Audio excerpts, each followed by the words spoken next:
Hi అండి. ఈరోజు నేను తయారు చేసేది దోసకాయ అలసందల కాయలతో కూర అండి. దోసకాయ అండి పీల్ చేయకుండానే సన్నగా ముక్కలు దొరుకున్నాను. అలసందల కాయలండి, 5-6 కాయలు, అంతకన్నా లేవు, చిన్న కాయలు.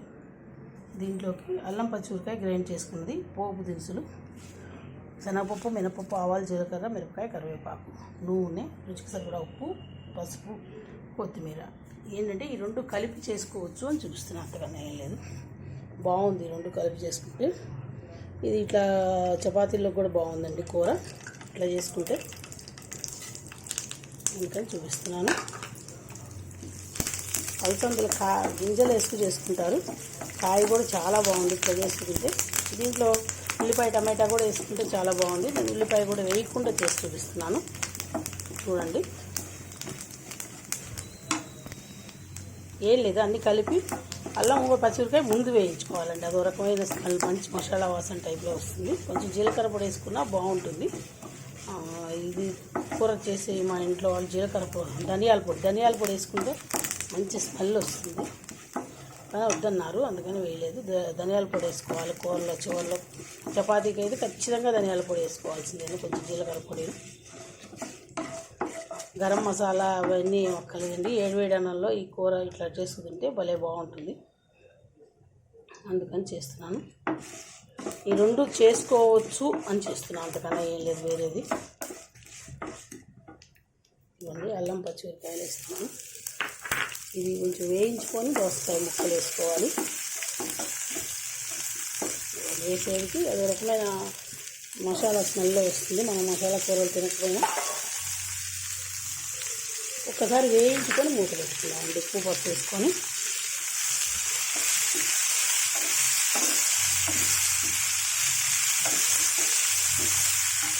పసుపు,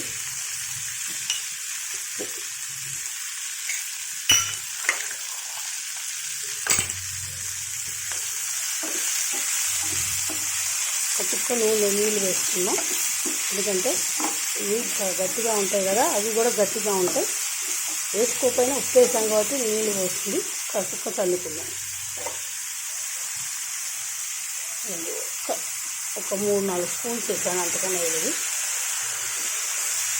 3-4 స్పూన్లు వేసుకొని సిమ్లో పెట్టుకొని మూత పెట్టుకున్నాం. ఒక 10 నిమిషాల్లో మగ్గిపోతుంది. చూపిస్తాను మగ్గి. ఇవ్వండి, కూర బాగా వచ్చింది. కరెక్ట్గా 15 మినిట్స్ పట్టింది. అయిపోయింది కూర. కారం కావాలి అనుకున్న వాళ్ళు కారం కొంచెం అది కూడా వేసుకున్నా టేస్ట్ బాగానే ఉంటుంది, కానీ ఇట్లానే బాగుంటుంది. కొంచెం కొత్తిమీర వేసుకుందాం, అంతేనండి కూర. డిష్ అవుట్ చేసి చూపిస్తాం.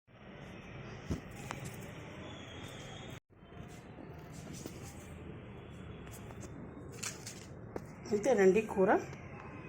అది మిరపకాయలు ఎందుకంటే కొరుక్కుంటుంటే పుల్లగా ఉన్న కూర దోసకాయ కదా, బాగుంటుంది. ట్రై చేయండి. అలసందల కాయలతో దోసకాయ కూర తయారు చేసుకుందాం.